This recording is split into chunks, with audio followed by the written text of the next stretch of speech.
Mga bro, panibagong hakbang tungo sa mas matatag na depensa ang ginawa ng Czech Republic matapos aprobahan ng kanilang Defense Ministry ang pagbili ng unang 44 na Leopard 2A8 main battle tanks mula Germany.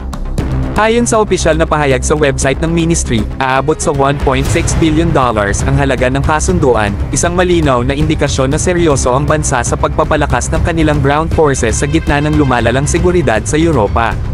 Ang Leopard 2A8, gawa ng German defense manufacturer na Krauss-Maffei-Wegmann, ang pinakabagong bersyon sa matagal ng kilalang Leopard 2 family. Kilala ang tankeng ito hindi lang sa tibay at lakas ng apoy, kundi pati na rin sa cutting-edge defensive systems nito na idinisenyo para labanan ang mga modernong banta sa larangan ng digmaan. May mas pinahusay na armor protection, mas advanced na targeting systems, at integrated active protection na kayang mag-neutralize ng incoming threats bago pa man tumama.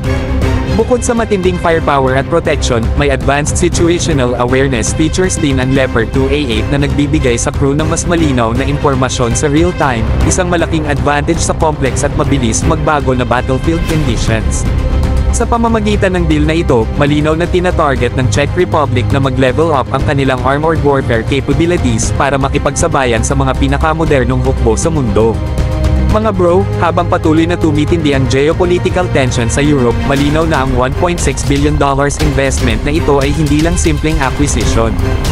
Isa itong strategic move para masigurong handa ang kanilang militar sa anumang hamon. At sa klase ng Leopard 2A8, hindi lang basta dagdag bilang sa arsenal ang makukuha nila, kundi isa sa mga pinaka-advanced na main battle tank sa planeta.